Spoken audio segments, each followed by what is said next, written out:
Sir needs no introduction. Sir is eloquent, fluent, and well spoken. Most of the assemblies go with Sir's speech on Nalgonda, on the world history, on the Indian history. Did you guess? Yes. Sir, I invite Mr. Kishan Reddy Garu to deliver his speech. Respected in-charge principal, respected our ex-principal of this Vidyalaya, dear colleagues, my dear children, all of you good morning. ఈ రోజు దేశవ్యాప్తంగా 79వ స్వాతంత్ర దినోత్సవాన్ని భారతీయులందరూ ఘనంగా జరుపుకుంటున్నారు.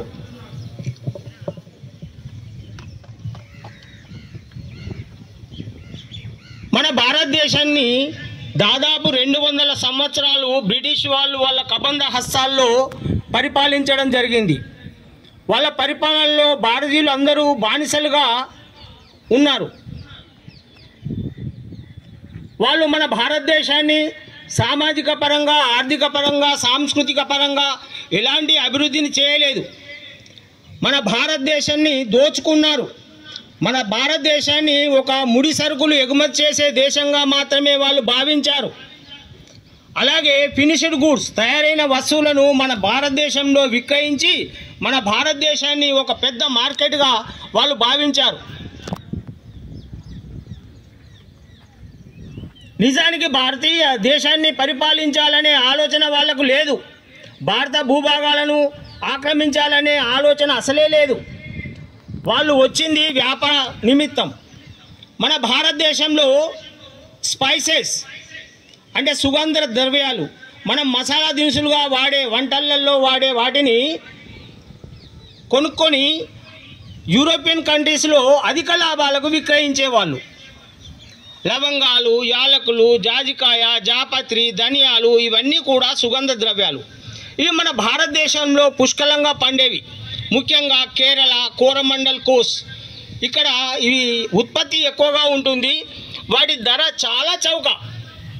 ఇక్కడ కొన్న వస్తువులను వాళ్ళు 5 రేట్లకు యూరోపియన్ కంట్రీలో అమ్మేవాళ్ళు. దీనివల్ల బ్రిటిష్ వాళ్ళకి చాలా లాభం వచ్చింది. బ్రిటిష్ వాళ్ళని చూసిన తర్వాత ఫ్రెంచ్ వాళ్ళు, డచ్ వాళ్ళు, పోర్చుగీస్ వాళ్ళు మన భారతదేశానికి వ్యాపార నిమిత్తం రావడం జరిగింది. ఎప్పుడైతే భూమార్గం మూసివేయబడిందో అప్పుడు సముద్రాన్వేషణ కొనసాగింది. అందులో 1498లో వాస్కో డి గామా అనే పోర్చుగీస్ నావికుడు మన భారతదేశాన్ని సముద్ర మార్గం ద్వారా కనిపెట్టాడు. అతడు మొట్టమొదటిసారిగా కేరళ చేరుకున్నాడు. కాలికట్, దాన్నే అప్పట్లో కల్లికోట అనేవాళ్ళు. అక్కడ జామోరిన్ అనే ప్రభువు పరిపాలించేవాడు. అతని దగ్గర కొంతకాలం ఉండి వెళ్ళేప్పుడు చాలా సుగంధ ద్రవ్యాలను బహుమతిగా తీసుకొని వెళ్ళాడు. అప్పుడు అనుకున్నారు ప్రపంచవ్యాప్తంగా భారతదేశానికి సముద్ర మార్గాన్ని కనిపెట్టింది వాస్కో డి గామా, కొలంబస్ కాదు అని. కొలంబస్ కనుగొన్నది అమెరికా అని ప్రపంచానికి తెలిసింది. బ్రిటిష్ వాళ్ళు జహంగీర్ కాలంలో భారతదేశానికి వచ్చి వ్యాపార నిమిత్తము అతని యొక్క పర్మిషన్ కొరకు ఫార్మానా అడిగారు. ఫార్మానా అంటే అనుమతి పత్రం. జహంగీర్ అందుకు ఒప్పుకున్నాడు. అంటే స్వేచ్ఛగా భారతదేశంలో వ్యాపారం చేయడానికి అనుమతి పత్రం ఇవ్వడం జరిగింది. అందులో భాగంగానే 1600 AD ఈస్ట్ ఇండియా కంపెనీ అనే దాన్ని, తూర్పు ఇండియా వర్తక సంఘం అనే దాన్ని కలకత్తాలో స్థాపించడం జరిగింది. మన భారతదేశంలో కేవలం స్పైసెసే కాదు, కాటన్, పత్తి, జూట్, జనపనార, ఇండిగో, నీలిమందు, సిల్క్ ఇవన్నీ కూడా చౌకగా ఉండేవి. వీటికి యూరోపియన్ దేశాలలో చాలా ఎక్కువ డిమాండ్ ఉండేది. అధిక లాభాలు రావడం వల్ల వాళ్ళలో వాళ్ళ పోటీ ఏర్పడింది. చివరికి బ్రిటిష్ వాళ్ళు విజయం సాధించారు. మిగతా వాళ్ళు పోర్చుగీస్, డచ్ వాళ్ళు, ఫ్రెంచ్ వాళ్ళు వాళ్ళ స్వదేశాలకు వెళ్ళిపోవడం జరిగింది. మన భారత స్వాతంత్ర పోరాటము ఇప్పటిది కాదు. 1857 సిపాయిల తిరుగుబాటు, దీన్నే సిపాయి రివోల్ట్, సిపాయిల తిరుగుబాటు, భారత స్వాతంత్రం మొదటి సంగ్రామము లేదా the first war of independence అని అంటారు. ఇలా చెప్పింది విడి సావర్కర్, వినాయక్ దామోదర్ సావర్కర్ అనే చరిత్రకారుడు మొదటి తిరుగుబాటుని ఈ విధంగా వర్ణించడం జరిగింది. దీనిలో ఝాన్సీ లక్ష్మీబాయి, నానా సాహెబ్, గాంధియా తోపే, కన్వర్ సింగ్, బేగం హజరత్ మహల్ వీళ్ళందరూ కూడా పాల్గొనడం జరిగింది. వాళ్ళ ప్రాణాలను అర్పించడం జరిగింది. మన చిట్ట చివరి మొఘల్ చక్రవర్తి బహదూర్ షా జాఫర్ వాళ్ళు చక్రవర్తిగా నియమిస్తామని ప్రతిజ్ఞ చేశారు. బహదూర్ షా జాఫర్ అందుకు అంగీకరించలేదు. ఎందుకంటే బ్రిటిష్ వాళ్ళ యొక్క కపట నీతి, మన బలం ముందు మన భారతీయులు ఎదిరించి పోరాడలేడని అతని నమ్మకం. తర్వాత ఏమైనా బహదూర్ షా జాఫర్ ని సిపాయిల తిరుగుబాటులో ఒక్కరోజు మాత్రమే ఢిల్లీలో సింహాసనంపై కూర్చోబెట్టారు. కానీ బ్రిటిష్ వాళ్ళు ఎక్కడి రివోల్ట్ అక్కడ కారణం ఏంటంటే మన వాళ్ళ దగ్గర పురాతనమైనటువంటి ఆయుధాలు లేవు, మోడర్న్ వెపన్స్ లేవు, కంటి తపాల లాంటి ఇన్ఫర్మేషన్ పాస్ చేసేటువంటివి మన వాళ్ళ దగ్గర లేదు. అంతేకాకుండా ట్రాన్స్పోర్టేషన్ ఫెసిలిటీ లేదు. ఇవన్నీ కారణాల వల్ల మన సిపాయిలు ఓడిపోవడం జరిగింది. ఈ సిపాయిల తిరుగుబాటులోనే మంగల్ పాండే అనే అతన్ని ఉరి తీయడం జరిగింది. ఝాన్సీ లక్ష్మీబాయి ఈ యుద్ధంలో అసూలు బాసింది. ఆమె పాల్గొనడానికి కారణం ఏంటంటే the then governor general Lord Dalhousie అతడు ఒక సిద్ధాంతాన్ని ప్రతిపాదించాడు. డాక్ట్రిన్ ఆఫ్ లార్డ్స్ అంటే రాజ్య సంక్రమణ సిద్ధాంతము. ఒకవేళ స్వదేశీ రాజులకు కుమారులు గాని కుమార్తెలు గాని లేకపోయినట్లయితే ఆ రాజు లేదా రాణి మరణించిన తర్వాత ఆ రాజ్యాన్ని బ్రిటిష్ సామ్రాజ్యంలో కలిపివేయాలనే దురుద్దేశం. ఈ రకంగా వాళ్ళు ఎన్నో ప్రణాళికలు చేసి వేరువేరు పద్ధతుల ద్వారా మన భారత భూభాగాన్ని ఆక్రమించుకోవడం జరిగింది. సైన్య సహకార పద్ధతి అంటే ఏంటి, పర్మనెంట్ సెటిల్మెంట్, ఇవన్నీ ఇంట్రడ్యూస్ చేశారు. తర్వాత బహదూర్ షా జాఫర్ ని బర్మాలోని రంగూన్ జైలుకు పంపించారు. బర్మా అంటే ఇప్పుడు మయన్మార్, రంగూన్ అంటే దాని క్యాపిటల్ సిటీ యాంగాని. ఆ జైల్లో పంపించి అతన్ని జైలు శిక్ష విధించడం జరిగింది. Bahadur Shah Zafar the last Mughal emperor was died in the Rangoon jail. తర్వాత మన భారత స్వాతంత్ర పోరాటం కొరకు 1885లో ఇండియన్ నేషనల్ కాంగ్రెస్ స్థాపించడం జరిగింది. ఇలాంటి ఆర్గనైజేషన్ చాలా వచ్చాయి, కానీ భారత జాతీయ కాంగ్రెస్ ఇది మొట్టమొదటిసారిగా పూణేలో జరగాల్సి ఉండే. ఆ రోజులలో ప్లేగు వ్యాధి విస్తృతంగా వ్యాపించింది. ప్లేగు వ్యాధికి మందులు లేవు. ప్లేగు వ్యాధి వచ్చిందంటే మనిషి చనిపోవడమే. అందుకే ఇండియన్ నేషనల్ కాంగ్రెస్ సమావేశానికి హాజరు కావడానికి ఎక్కువ మంది హాజరు కాలేదు. అందుకే పూనాలో ఈ వ్యాధి ప్రబలంగా వ్యాపించింది. అందుకే పూణే నుండి వాళ్ళు బాంబేకి మార్చారు సమావేశాన్ని. అందులో సర్ తేజ్ బహదూర్ సంస్కృత్ కాలేజీలో ఈ సమావేశం జరిగింది. ఈ సమావేశంలో దేశవ్యాప్తంగా 72 మంది కాంగ్రెస్ నాయకులు అటెండ్ కావడం జరిగింది. అందులో మన ఉమ్మడి ఆంధ్రప్రదేశ్లోని సి ఆనందచారిలోని ఒకే ఒక తెలుగువాడు ఈ సమావేశానికి హాజరు కావడం జరిగింది. భారత జాతీయ కాంగ్రెస్ సమావేశం అయిపోయిన తర్వాత మన భారతీయులందరూ ఏకతాటిపై ఒక్కటిగా నిలబడి బ్రిటిష్ వాళ్ళను తరిమి కొట్టాలని పోరాటాలు చేస్తున్నారు. ఇలాంటి తరుణంలోనే 1915లో మహాత్మా గాంధీ దక్షిణాఫ్రికా నుండి మన భారతదేశానికి వచ్చాడు. భారతదేశంలో ఒక సంవత్సరం అంతా తిరిగాడు, అన్ని రాష్ట్రాలు తిరిగాడు, అన్ని ప్రాంతాలు తిరిగాడు. అందులో బీహార్లో చాంపరాన్ సత్యాగ్రహం అంటే ఇండిగో రైతుల యొక్క కష్ట నష్టాలు తెలుసుకోవడానికి వాళ్ళ దగ్గరికి వెళ్ళి వాళ్ళను ఓదార్చారు. అలాగే ఖేడా సత్యాగ్రహంలో పాల్గొన్నాడు. ఈ భారత స్వాతంత్ర పోరాటంలో 2 వర్గాలు ఉన్నాయి.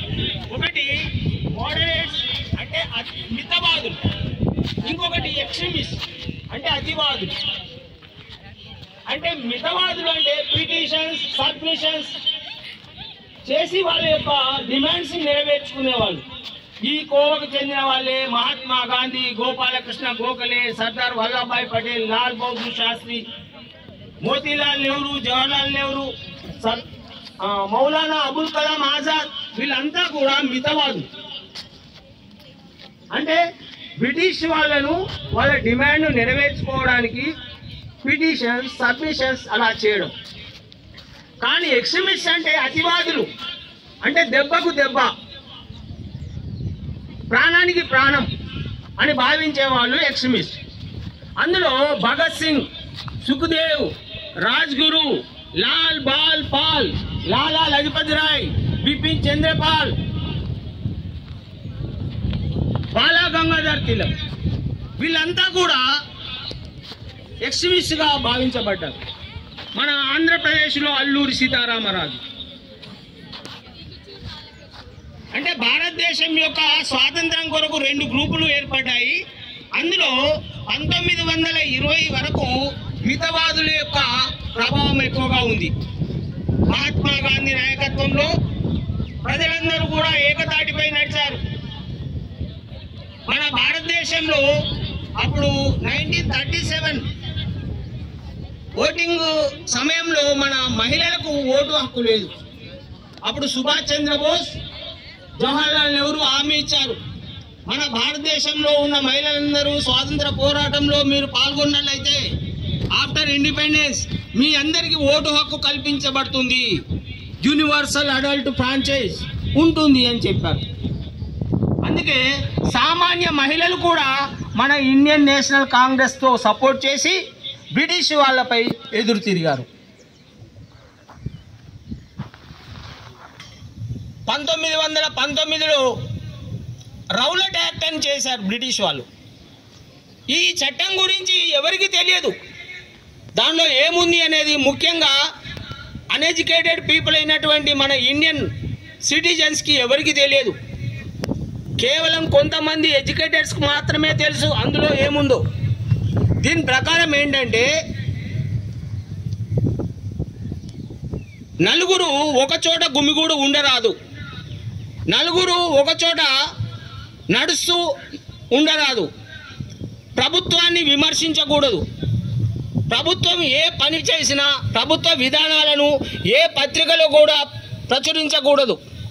అలా చేస్తే ఆ పత్రికను మూసివేయడం జరుగుతుంది, వాళ్లకు జైలు శిక్ష ఉంటుంది. ఇలాంటి చట్టాన్ని భారతీయుల పైన రుద్దడం వల్ల భారతీయుల యొక్క స్వేచ్ఛను కోల్పోతున్నామని కొంతమంది ఇండియన్ నేషనల్ కాంగ్రెస్ లీడర్స్ భావించారు. ఇలాంటి విషయాన్ని చెప్పడానికి 1919లోనే పంజాబ్లోని అమృత్సర్లో జలియన్ వాలా బాగ్ అనే పార్కులో ప్రజలను సమావేశపరిచి ఈ చట్టం గురించి చెప్పడానికి వాళ్ళు సర్ సత్యపాల్, సైఫుద్దీన్ క్లీచ్ అనే 2 ముందుకొచ్చారు. ఒకరేమో డాక్టరు, ఒకరేమో సోషల్ వర్కర్. ఆ జలియన్ వాలా బాగ్ పార్కు ప్రహారీ గోడలు చాలా ఎత్తులో ఉంటాయి, మనిషి దూకడానికి కూడా అవకాశం లేదు. దానికి ఒకే ఒకటి ఎంట్రన్స్, ఎగ్జిట్ అదే, ఎంట్రీ అదే. అప్పుడు జనరల్ డయ్యర్ అనేవాడు విచక్షణారహితంగా భారతీయుల పైన కాల్పులు జరిపాడు. దానిలో అధికార లెక్కల ప్రకారము 2000 మంది చనిపోయారు, దాదాపు 2000 మంది గాయాల పాలయ్యారు. అక్కడ జలియన్ వాలా బాగ్ పార్కులో ఒక పాడుబడిన పెద్ద బావి ఉంది, దానిలో నీళ్లు ఉండేవి కాదు. ప్రాణాలను రక్షించుకోవడానికి చాలా మంది ఆ బావిలో దూకారు. అలా దూకడం వల్ల ఫస్ట్ మొదటగా దూకిన వాళ్ళపైన మిగతా వాళ్ళు పడడం వల్ల అలా కూడా కొంత ప్రాణ నష్టం జరిగింది. ఉద్దమ్ సింగ్ అనే యువకుడు ఈ డయ్యర్ ఎక్కడున్నా కూడా నేను అతన్ని చంపి తీరుతానని ప్రతిజ్ఞ చేశాడు. After retirement of general Dyer ఈ వెంట్ టు లండన్. ఆ లండన్ అతని అడ్రస్ వెతుక్కుంటూ వెళ్ళి ఉద్దమ్ సింగ్ అతన్ని చంపి వచ్చాడు. అంటే అది మన స్వతంత్ర కాంక్ష మన భారతీయుల్లో మెండుగా ఉండేది. తర్వాత 1920లో నాన్ కోఆపరేషన్ మూవ్మెంట్ అనేది మహాత్మా గాంధీ శాంతియుతంగా ప్రారంభించాడు. బ్రిటిష్ వాళ్లకు వ్యతిరేకంగా ఎలాంటి విప్లవ భావాలను ప్రదర్శించకుండా శాంతియుతంగా మనం జరపాలి అని చెప్పాడు. ఇది శాంతియుతంగా జరుగుతున్న సమయంలోనే ఉత్తరప్రదేశ్లోని చౌరీ చౌరా అనే గ్రామంలో కొంతమంది రైతులు వాళ్ళ హక్కుల సాధన కొరకు మౌనంగా వాళ్ళు పాదయాత్ర చేస్తున్నారు. అలాంటి సమయంలో 21 మంది పోలీసులు, ఒక సబ్ ఇన్స్పెక్టర్ వాళ్ళను విచక్షణారహితంగా లాఠీ చార్జ్ చేయడం జరిగింది. అందులో చాలామంది గాయపడ్డారు. కోపోద్రేకులైనటువంటి రైతులు వాళ్ళంతా కూడా 21 మంది పోలీసులను, ఎస్ఐని పోలీస్ స్టేషన్లో వేసి తగలబెట్టారు పోలీస్ స్టేషన్ని. అందులో వాళ్ళు సజీవ దహనమయ్యారు. అప్పుడు మహాత్మా గాంధీ నేను శాంతియుతంగా సాగుతుందనుకున్నటువంటి ఉద్యమం విప్లవాత్మకంగా మారింది కాబట్టి నేను దీన్ని రద్దు చేస్తున్నాను, నేను దీన్ని కొనసాగించలేను అని 1922లో నాన్ కోఆపరేషన్ మూవ్మెంట్ని ఆపివేశాడు. మహాత్మా గాంధీ జైలుకు వెళ్ళడం జరిగింది. తర్వాత 1930లో శాసనోల్లంఘన ఉద్యమము, దీన్నే సివిల్ డిజోబీడియంట్ అంటారు, దీన్నే దండి మార్చ్ అంటారు. ఇది ఎందుకొరకు జరిగిందంటే ధనవంతుడి నుండి పేదవాడి వరకు ఉప్పును సాధారణంగా వాడుతుంటాం మన వంటింట్లో. ఉప్పు లేనిదే గడవదు. ఆ ఉప్పు పైన వాళ్ళు ట్యాక్స్ విధించారు. మనం ఉప్పు తయారు చేసుకోవాలన్నా ట్యాక్స్ పే చేయాలి, ఉప్పు కొనుక్కోవాలన్నా ట్యాక్స్ పే చేయాలి. మహాత్మా గాంధీ దీన్ని వ్యతిరేకించాడు. సాధారణ ప్రజలు వాడుకునే ఉప్పు పైన పన్ను వేయడం ఏంటి, దీన్ని మేము బహిష్కరిస్తున్నాము, మేము దీన్ని ఉల్లంఘిస్తున్నాం మీ శాసనాన్ని అని చెప్పాడు. అందులో భాగంగానే అహ్మదాబాద్లోని సాబర్మతి ఆశ్రమం నుండి దండి వరకు దాదాపు 243 కిలోమీటర్లు 80 మంది అనుచరులతో పాదయాత్ర చేశాడు. ప్రతి ఊరులో నుండి కూడా యువత ఆయన వెంట కదిలింది. దండికి వెళ్ళిన తర్వాత దండి దగ్గర ఆయన సముద్రం నీటిని తీసుకొని ఉప్పును తయారు చేశాడు. దీన్నే సివిల్ డిజోబీడియంట్ మూవ్మెంట్ లేదా శాసనోల్లంఘన ఉద్యమము అంటారు. చిట్ట చివరికి మహాత్మా గాంధీ కూడా స్వాతంత్ర పోరాటంలో విసిగిపోయి 1942లో ముంబైలో ఆగస్టు 8, 1942లో క్విట్ ఇండియా మూవ్మెంట్ ప్రారంభించారు. దీనిలో ఆయన ఇచ్చిన స్లోగన్ ఏంటంటే డూ ఆర్ డై, మీరు అయితే స్వాతంత్రాన్ని సాధించండి లేదా ప్రాణాలు వదులుకోండి అని చెప్పాడు. భారతీయులందరూ దీనిలో పాల్గొన్నారు. అలాంటి సమయంలోనే ప్రపంచంలో 2వ ప్రపంచ యుద్ధం జరుగుతున్నది. బ్రిటిష్ ప్రభుత్వం ఓటమికి దగ్గరగా ఉంది. అలాంటి టైంలో మన భారతీయుల యొక్క సపోర్ట్ బ్రిటిష్కు చాలా అవసరం. మన భారతీయులందరూ, మన భారత సైనికులు 2వ ప్రపంచ యుద్ధంలో పాల్గొన్నట్లయితే, వాళ్ళ విజయానికి సహకరించినట్లయితే భారతదేశానికి స్వాతంత్రం ఇస్తామని చెప్పారు. అందులో భాగంగానే 1945 2వ ప్రపంచ యుద్ధం ముగిసిన తర్వాత 1946లో సర్ స్టాఫర్డ్ క్రిప్స్ అనే వ్యక్తి ఆధ్వర్యంలో ఒక మంత్రిత్రయ రాయబారాన్ని బ్రిటిష్ ప్రభుత్వం పంపించింది. అప్పుడు బ్రిటన్లో లేబర్ పార్టీ అధికారంలోకి వచ్చింది. లేబర్ పార్టీ వాళ్ళు మన భారతీయుల యొక్క స్వాతంత్ర కాంక్షను గమనిస్తున్నారు. మన ప్రభుత్వం వచ్చిన తర్వాత ఎలాగైనా భారతీయులకు స్వాతంత్రం ఇవ్వాలని అనుకుంటున్నారు. ఈ క్రిప్స్ రాయబారం ఫెయిల్ అయిన తర్వాత లాస్ట్ వైస్రాయ్ లార్డ్ విలియం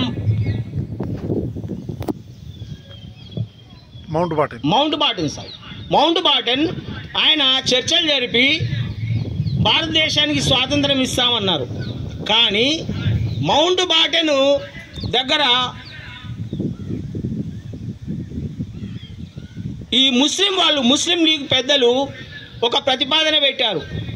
మాకు స్వతంత్ర దేశం ఇస్తేనే మేము కోరుకుంటున్నాం, మాకు ప్రత్యేక పాకిస్తాన్ కావాలి, ముస్లింలు ఎక్కువగా ఉన్నటువంటి ప్రాంతానికి స్వాతంత్రం కావాలి అని చెప్పారు. దాని ప్రకారము మన భారతదేశం రెండుగా విభజించడం జరిగింది. ఇప్పుడు ఉన్నటువంటి బంగ్లాదేశ్ అంటే తూర్పు పాకిస్తాన్ అనేవాళ్ళు దాన్ని, వెస్ట్ బెంగాల్ నుండి ఈస్ట్ బెంగాల్ని విడదీసి ముస్లింలు ఎక్కువగా ఉన్న ప్రాంతాన్ని పాకిస్తాన్లో కలిపివేయడం జరిగింది. దీనివల్ల రెండు దేశాలు ఏర్పడ్డాయి. పాకిస్తాన్ ఆగస్టు 14, 1947 వాళ్ళకు స్వాతంత్రం వస్తే మనకు 1947 ఆగస్టు 15 అర్ధరాత్రి స్వాతంత్రం వచ్చింది. ఈ అవకాశం ఇచ్చినటువంటి ఇన్ఛార్జ్ ప్రిన్సిపల్ గారికి నా మనస్ఫూర్తిగా ధన్యవాదాలు తెలియజేసుకుంటూ ముగిస్తున్నాను. Thank you.